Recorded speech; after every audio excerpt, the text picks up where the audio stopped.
Good afternoon. My name is Sara Freedman, and I'm speaking to you from just outside Tel Aviv in Israel. And I'm honored on behalf of the Israeli Society for Traumatic Stress Research to welcome you to the first of two webinars on the subject of children and families during the time of war.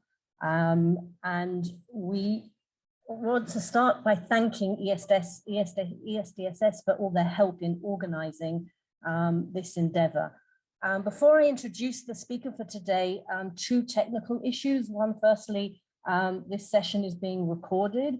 And secondly, we have live simultaneous translation into Ukrainian. And I welcome now Aliona, who can explain that in Ukrainian. So I'll speak a few words in Ukrainian just to explain, okay? Дорогі колеги, доброго дня. Будь ласка, перейдіть на синхронний переклад. Ви можете це зробити, якщо ви з ноутбука чи комп'ютера, перейшовши внизу на іконку, яка виглядає як глобус, і вибравши там українську мову, або якщо ви з телефона, то перейдіть на 3 крапочки, і там теж буде переклад, і виберіть, будь ласка, українську мову. Якщо у кого-небудь є труднощі з переходом, пишіть в чат, і я попробую вам допомогти. Thank you so much. I think I said what I wanted. Thank you for doing that for us. Thank you, Aliona. So it's my pleasure to invite Dr. Tamar Lavi to speak today on the primary intervention during war and crisis. Dr. Lavi is an educational psychologist and psychotherapist who has many years of experience in both research and clinical work with individuals and families and communities in times of terror and war. And we're delighted to be able to learn from her today.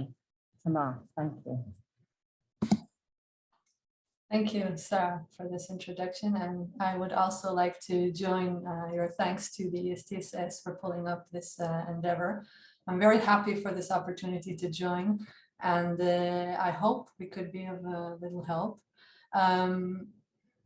Just to add to your presentation, Sara, maybe I would also say that on top of spending my professional career working in areas affected by war and terror, I've also lived in these areas and with my family, of course, and even found myself a couple of times packing a suitcase and 3 children with my husband being in the military and moving around a couple of weeks. I don't mean to compare, but perhaps I can find some resonance in my own experience and professional experience. And I hope this is what we could do today, share our experience.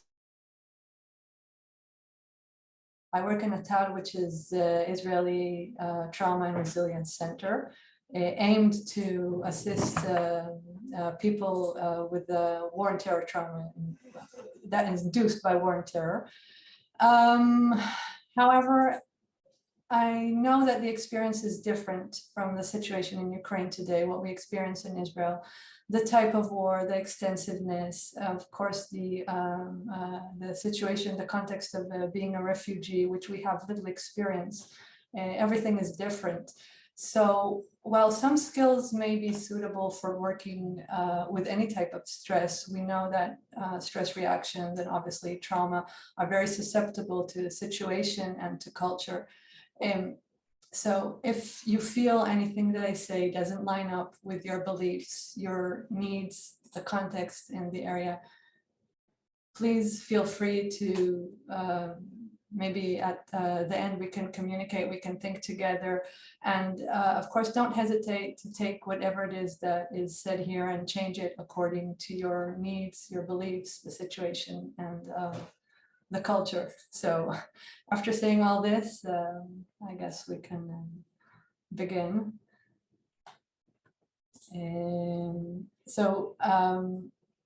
I thought I had many thoughts of what to bring today with this short hour, and I think that Cardinal's explanation for war seems to be very suitable in the current situation.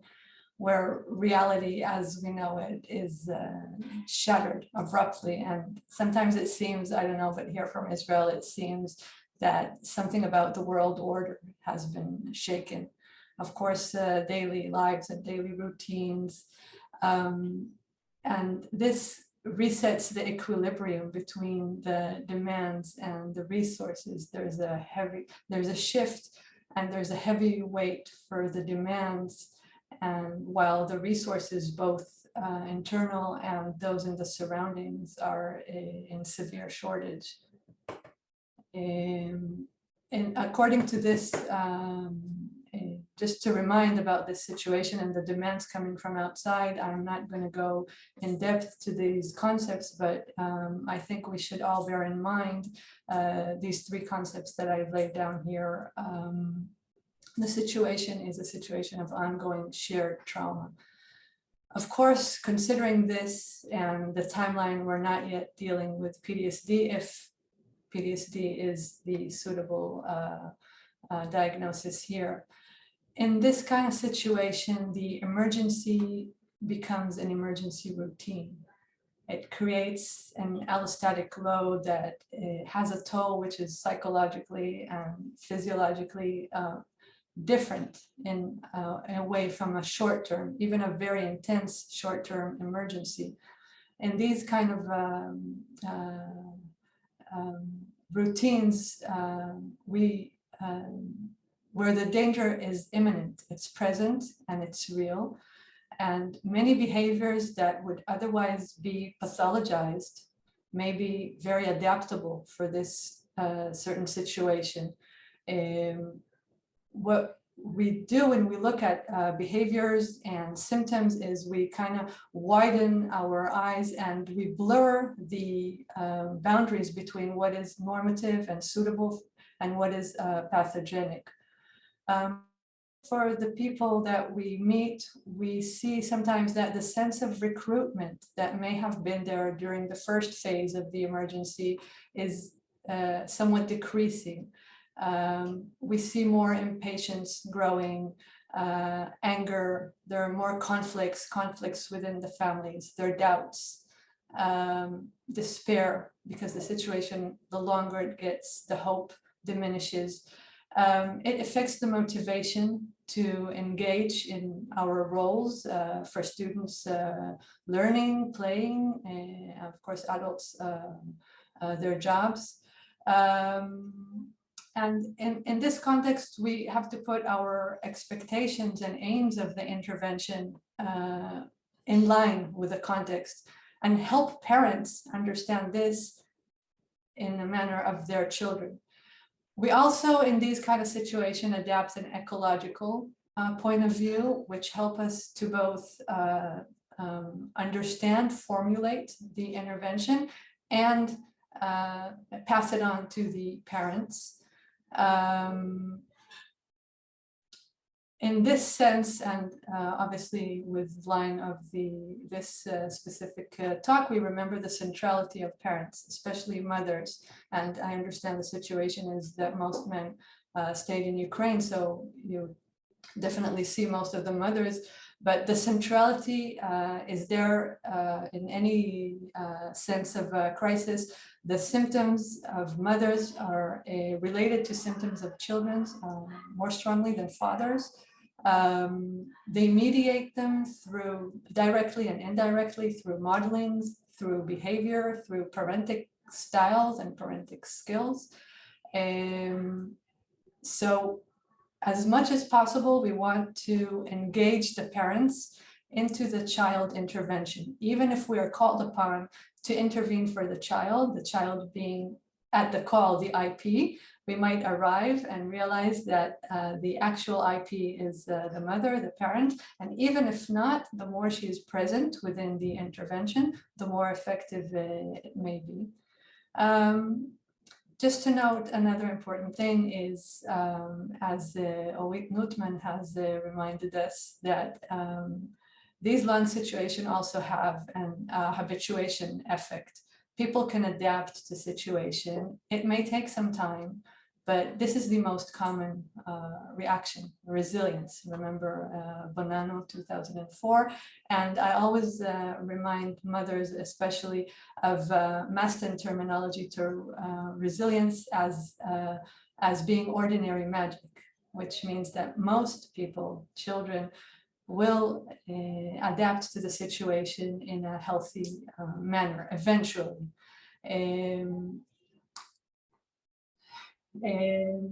So I think to summarize this, the current situation is in the midst of the events, and this is exactly where the primary intervention comes in. We're not pathologizing yet. We don't assume that we're actually promoting adaptation and perhaps resilience, and we're just helping the body and the mind to do what they naturally want to do. We don't assume that the stress is going to crystallize into something stable and chronic and pathogenic.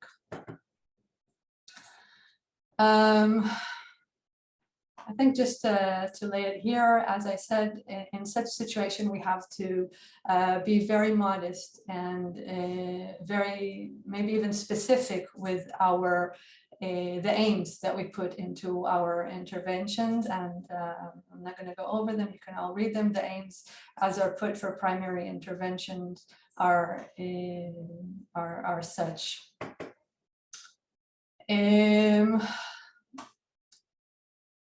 Talking to therapists, it's always, I think, beneficial to remind ourselves that when we go into primary interventions, it's somewhat different than therapy. First and foremost, of course, the setting is impaired, and we need a lot of flexibility in terms of when and where we meet our clients. Many times it's not regular, and many times we leave the clinic and we meet the events in a very intensive way. There are sights, there are smells, there are sounds. The events are occurring in front of our eyes. Usually in the clinic, we meet the events. We meet the clients after the events have passed. And this means that as therapists, we have the whole responsibility of the container is on our shoulders. There are no walls to assist us with containing the client. And it also means that we need to seek a container for ourselves because we're more exposed without our setting to the secondary effects of trauma. We need to think how we can bring something from our clinic that would shield us and help us maintain our therapeutic role, so that we won't be drawn by the devastation, by our identification. It can be something concrete. It can be a bag that we take with us and has therapeutic means, pencils, pens, etc. It can be a vest. It can be a name tag.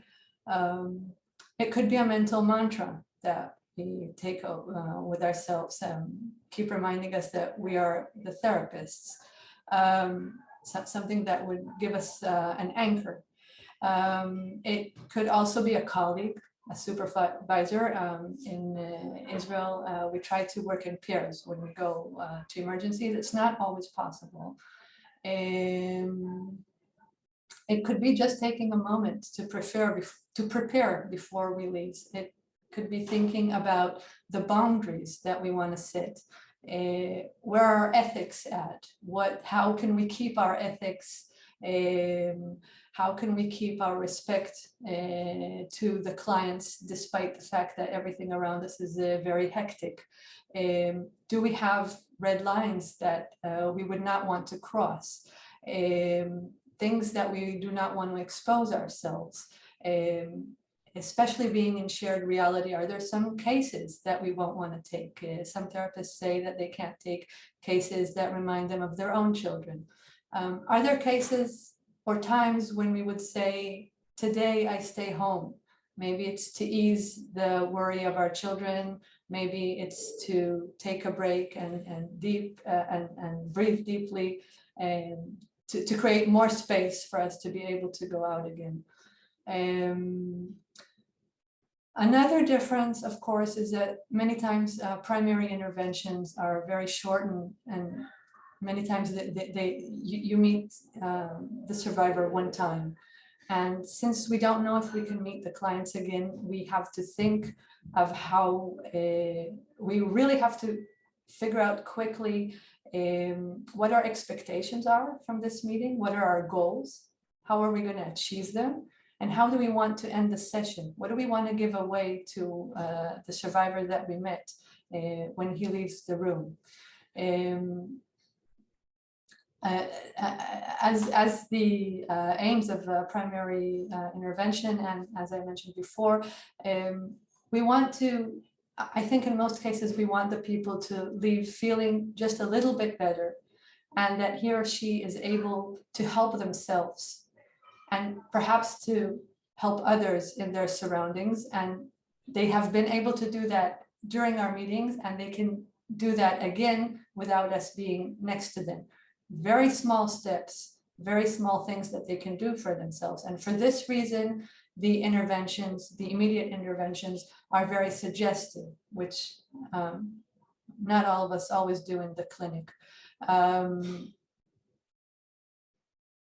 We want to insert a slight sense of efficacy in the survivors. We want to perhaps instill hope. So we use reframing, we reinforce every slight shift to positive. And we always mention, we understand the reactions, and we explain the symptoms in relation to the situation.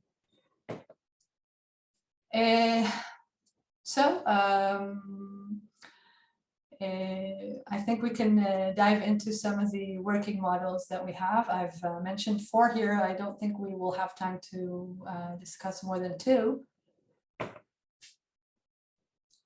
So I'll begin with the 6 C's model.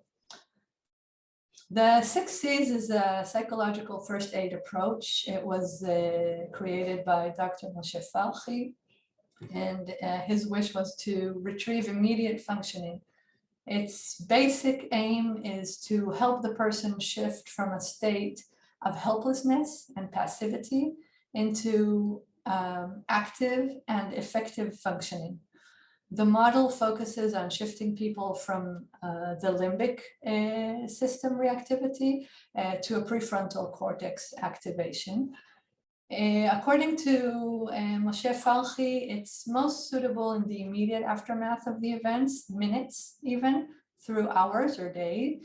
And he says, and I've seen it happen, that he can change the functionality of a person within minutes, from slight dissociation, partial dissociation to functioning, and it really is amazing.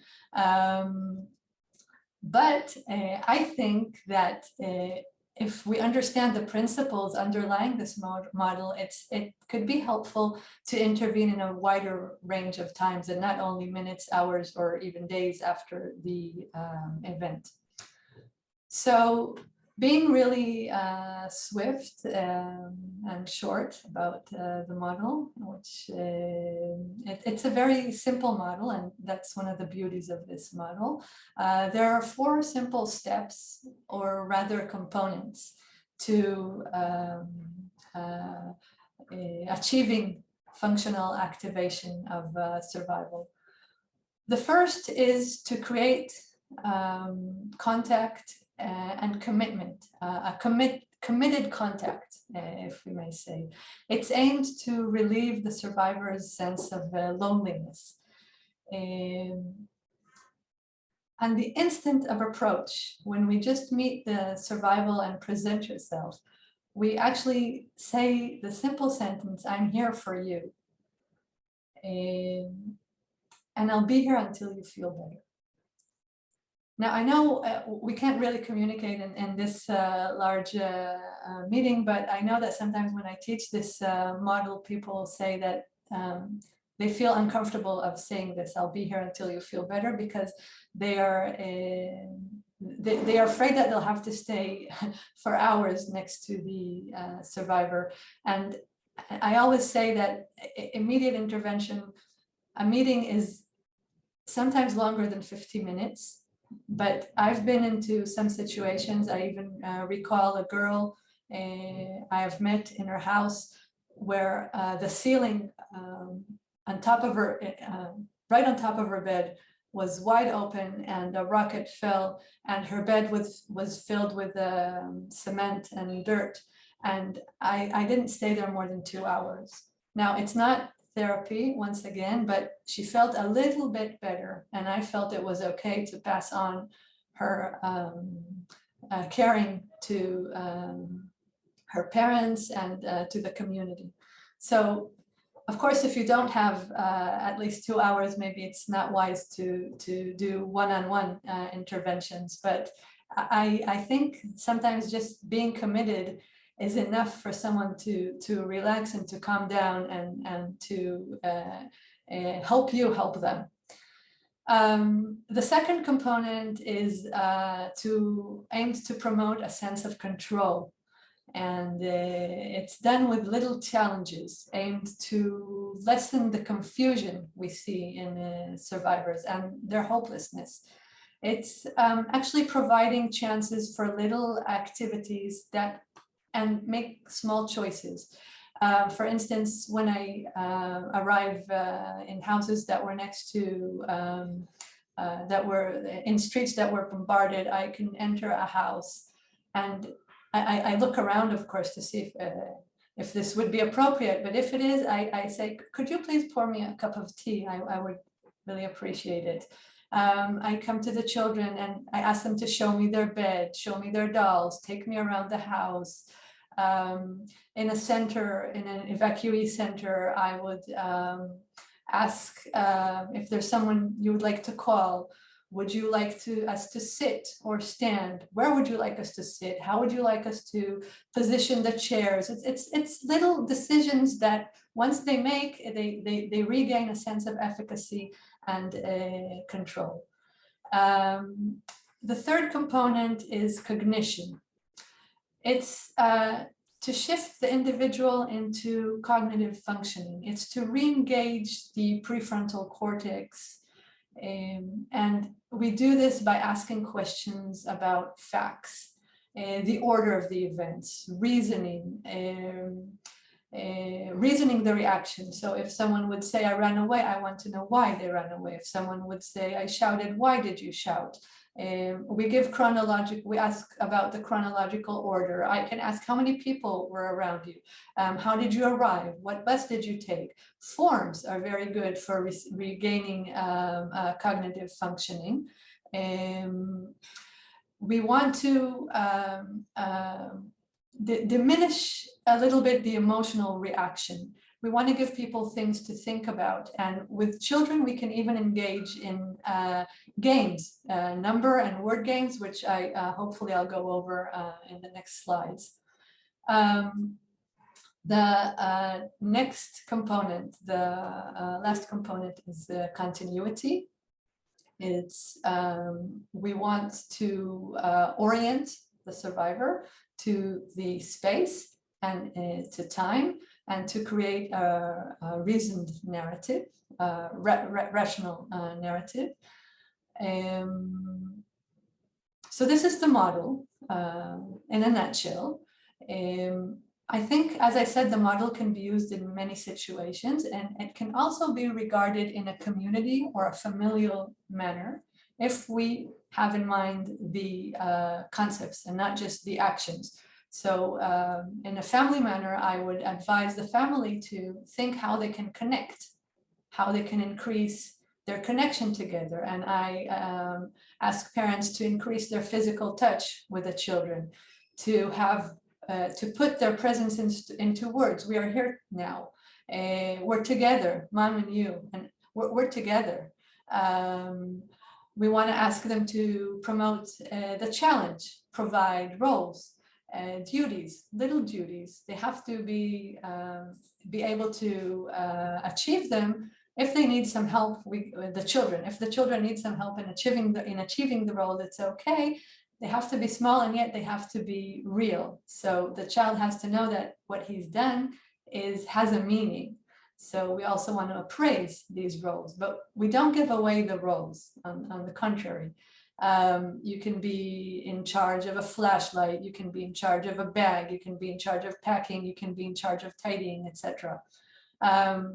In the cognitive component, as I said, we play games, which I'll go over later, and we promote thinking. And we also want to promote continuity in a familial level. And this, I want to take a few minutes to talk about the continuity principle. Omer and Ilan have written about it in '94. And Omer and Ilan assert that disaster and crisis management should aim to preserve and restore 4 types of continuity: functional, historical, interpersonal, and cognitive. Sometimes you need creativity to do so. But of course, even in situations where you can't achieve your goals or your missions for the day, you can always preserve your continuity by thinking of the core values, core identities. So in cases, for instance, where the continuity, our social continuity or our familial continuity was shattered because the father is left in military. Then if I want to restore or regain my continuity as a partner, I would think, what is the most important thing as a partner? What is the most important thing for me as a partner? So if I want to be a loving and supporting partner, could I do that in a somewhat different manner? Maybe it's taking care of myself. Maybe it's taking care of the children as being a supporting partner. Maybe it's thinking of my husband. Maybe it's writing to him every day. If I am a manager and my workers can't come to work and I can't pay them, I can't hire them anymore, what is most important to me as a manager? And can I provide this to my workers? Can I provide their support? Even if I can't support them instrumentally and I can't pay them, can I support them in a different way? Can I support them emotionally? So we do a lot of creative work, and we try to find the ways that people can preserve their continuity. Of course, familial continuity, it can be restored by maintaining routines, familial routines and rituals. There's always something that can be maintained. Sometimes it has to be different. Sometimes you have to create new routines, but it's really important that we can say tomorrow after you drink your tea, for instance, if it's possible, or tomorrow after you wake up. There's a lot of reassurance when we can talk and use these sentences with our children. Tonight when I put you to bed. And so if there are rituals like that, maintain them, maintain religious rituals, little ceremonies, maintain familial roles, notice changing of roles, feeling for the father's place, maintain or encourage the children to maintain their roles as students, as children, to play. Play is the best practice to maintain roles, and parental roles as well. I think the narrative, it stems from the 6 C's model. It also stands by itself. It's one of the important parts of a primary intervention. And when I say narrative, and I think it's important to reconstruct a narrative. It doesn't mean to work through or process, simply reconstructing a verbal memory with associations to time and to place, to try and prevent events from reframing, from remaining encapsulated and fragmented in a sensorical manner of the memory. This memory, obviously, we know might attack our minds as intrusive thoughts. It's building a story that is coherent, that has a chronological order, and in which we try to name the emotions, as I mentioned before. When we ask people to create the story, and we'll go over as on how we do it, it's best that the story begins before the event has begun. So for some, it's February 24th, and for some others, it could be some other event. It's important that we begin before, because we want to have the ties and we want to have the continuity of, we want the events to be woven into a lifeline and not capsulated, as I said. And the story should end when you feel a little bit more safe, or at the moment we are speaking. Of course, on the one hand, I think it's important to reconstruct the story, but on the other hand, it's very important to do this within the window of tolerance of whoever it is that we meet, the children, the parents, or the family. If they don't want to speak, obviously it's not necessary. And if they do want to speak, I think sometimes the body and the mind, they know how much to elaborate, how much to go into detail, etc. We also want the story to have a positive aspect related to it. All of the immediate interventions, as I said, are very suggestive, and they relate to positive aspects and connecting to resources, rather than the very difficult memories and difficult emotions. So how do we connect to the positive aspects? We want to say, we can say sentences like, we want to hear, or to have them, help them say sentences like, we made it so far. We've been through a lot and here we are. Things that you have discovered about your abilities. People, we want to hear them talk about people that are around them and help them or love them. Things that they did and they are proud of. And these three things about myself, things I am, things I have, people I have around me, and things I can, are actually taken from the Grotberg model for resilience, printed in 95. And also we can ask about something nice now, something nice at this moment, something that you can think of that is better for you at this moment, or that might be better for you tomorrow. This is the continuity as well. During the narrative, I mentioned this a few times before, we want to name feelings. Whenever there are sensations, like my stomach aches, my head aches, I ran, I cried, I shouted, I'd like to suggest to understand why, and I would like to suggest to name a feeling. Dan Siegel, naming is taming. The naming distances us a little bit from the feeling and gives control over the feeling. Some other, how can we create a narrative? So we can do that talking. We can ask people to just let us know what has happened so far, if they want to tell us about their events, the story.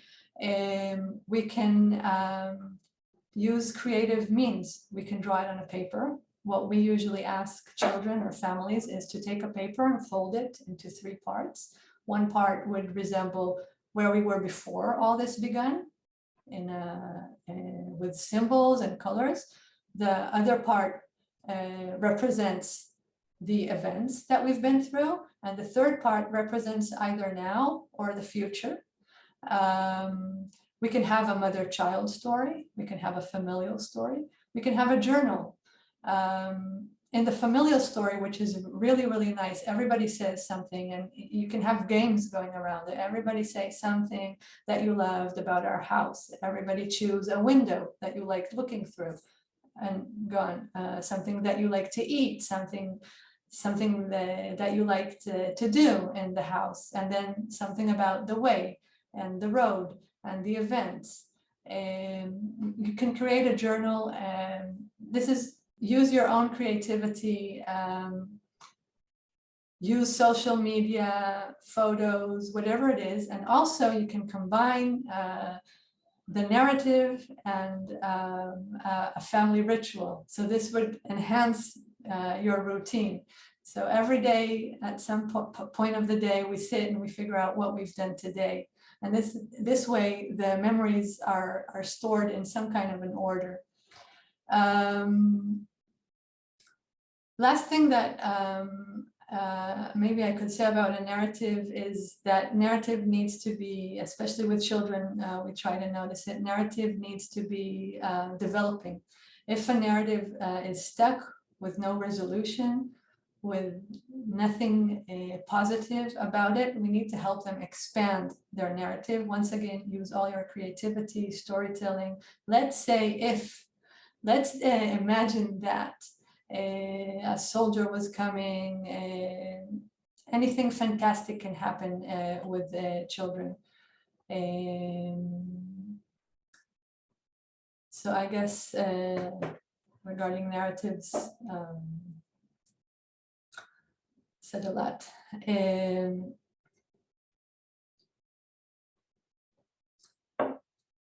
Another model, or maybe more than a model, it's a framework that we work with in NATAL, is the framework we call Can Cope. It's more than a model. Once again, we view it as a framework, and we feel that if we have all of these four components in our intervention, that something, this gives us order. Everything is hectic around us. I, for myself, I like to have order. I know how to build, how to compose my intervention. And the first thing that I do is, or the first component is normalize and validate.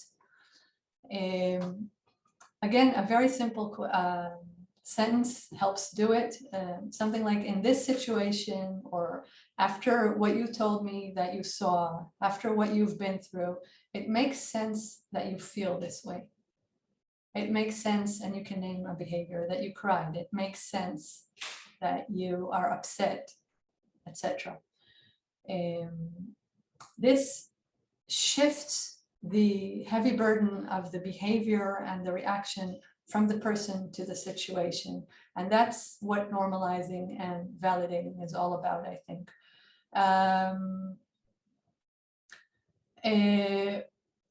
So as I said, we relate all the reactions to the situation. We use a lot of psychoeducation to normalize, as I said. We have two very well-known models that help us go through the psychoeducation. One is the three-part brain, Dan Siegel. We use the hand model, if you know it, the brainstem, the amygdala, the prefrontal cortex, and how we need to reconnect it. We show what happens in stress, and aside of normalizing, obviously, this is what gives us the basis to motivating people to engage in the following calming and relaxing techniques that we have. We also use the window of tolerance. We explain the window of tolerance, and we have a lot of games and questions around the window of tolerance. We do it in a familial manner. We figure out where you are in the window of tolerance. Where's mom in the window of tolerance? What keeps you in the window of tolerance? What would you like to ask of mom right now, so that would help you go back to the green part? What makes you go, what makes mom go to the red part? How do you help mom, etc., etc. It's also very good as a diagnostic tools for me to just in a glance.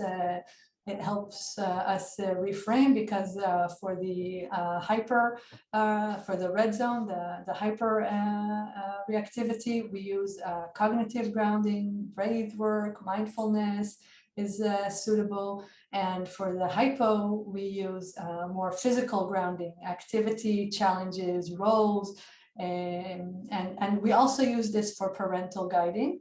And one other question that we ask is, or we try with to have the families aware of, we also give this in parent guiding, what happens in situations of stress. As we know, the green part narrows, but what happens when all the family narrows at once? Because usually during routine, when a child narrows, then the parent remains, hopefully not always, of course, but the parent remains in a wide green space. So what happens when everybody is in a narrow space? And once again, it gives them some understanding of the situation. The next component is calming. One of the major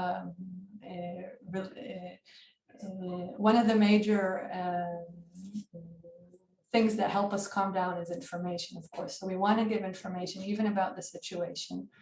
We want to give information about safety issues. How can you protect yourself? A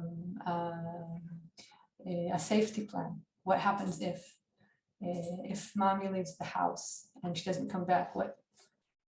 Who can you call? What would you like mom? Who would you like mom to call? Where do you meet if something happens and you're both away from the house? Now, I'm not going to go over, I'm sure you all know many exercises for breathe work and for relaxation. I just want to say 3 things. Any exercise that you know, or we know, we try to integrate into a daily routine. So we do the breathing in the session, and then when can you do that during your day, tomorrow, the whole week? And we also make them playful. Any exercise could be playful, and any tool we use, for instance, we have the stress ball, right? But if we don't have a ball, we can imagine a ball. We use the soap bubbles, but if we don't have soap bubbles, we can imagine the soap bubbles. And the third thing is that we try to have all the exercises be dyadic and mutual. Play, I don't need to elaborate about the importance of play, I guess.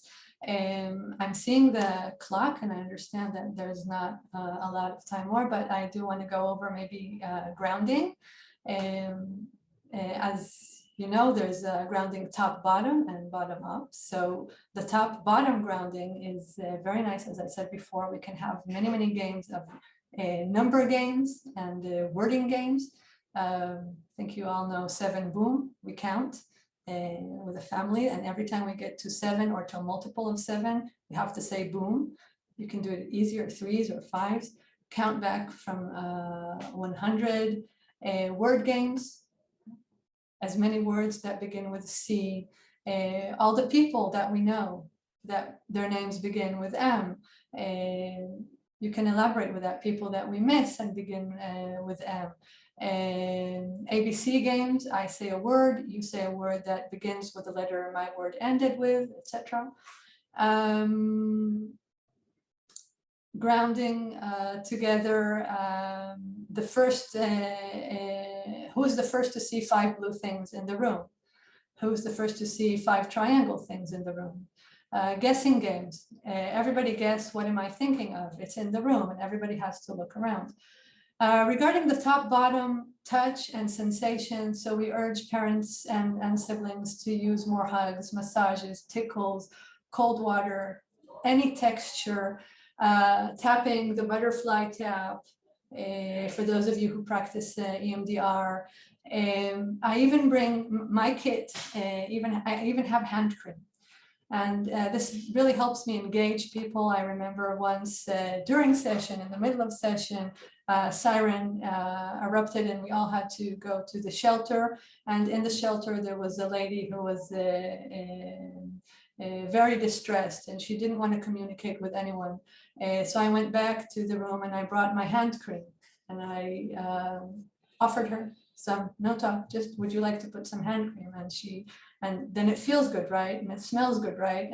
And this is bottom top grounding. And of course it can be used. Connect, obviously, I think very obvious. Hope, just to say that playfulness is where we instill the hope. One other thing I would like to go over is the mood ruler, the distress ruler. We use it a lot. This is a very simple ruler, but we use a 1 to 10 scale. We use it in a suggestive. We use it also for diagnosing. We want to see a shift, obviously, in the SUDS, in the subjective units of distress. And we also use it suggestively. So we can ask a child or a family to point where they are. And we can ask them what they think can be done for them to shift just a little bit lower. Even ask them, how low do you think they can shift themselves? We ask the mothers to engage. How do you think you can help your child? What do you need now of your mother, etc. Just another word about parental guidance. As I said, the child interventions are most efficient with the parents.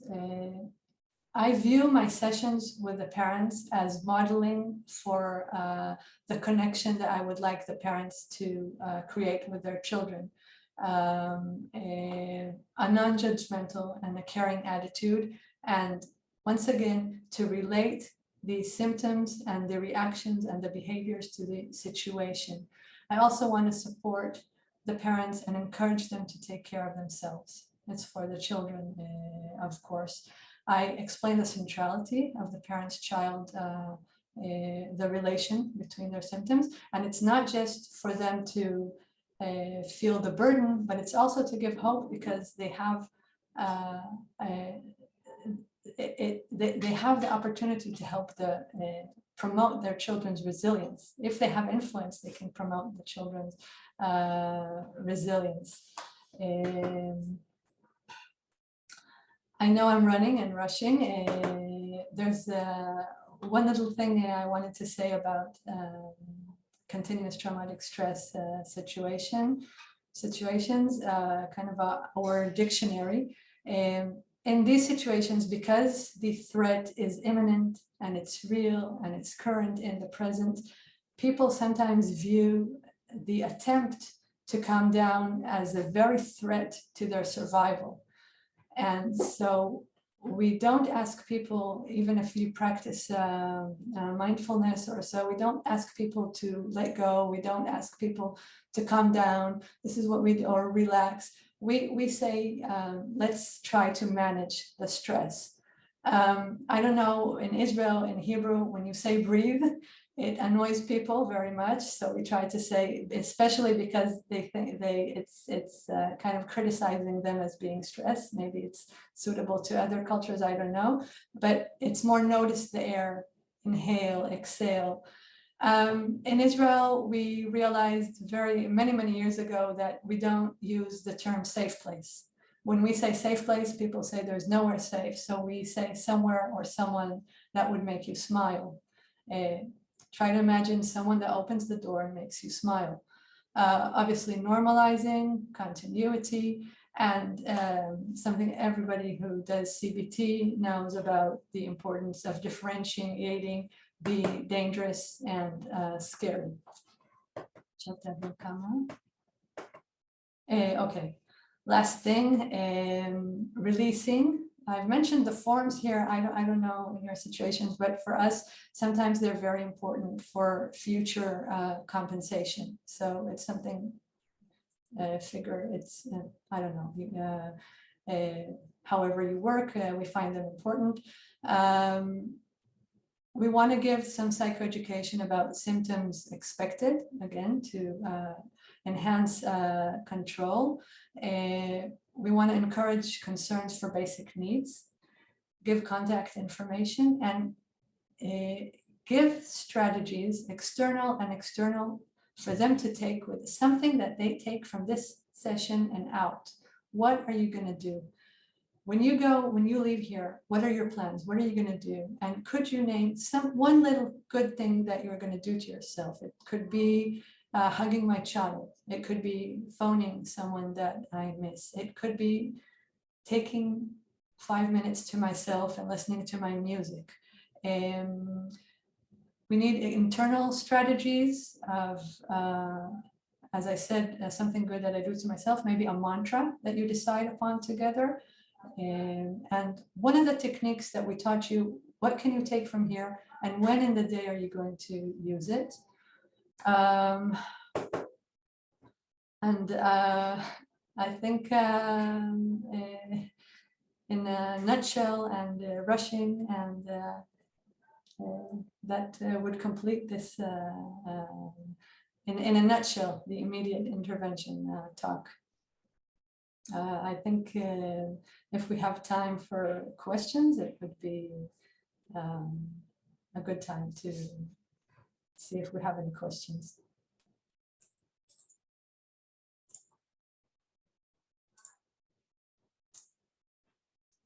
Is there anything in the chat box? Okay.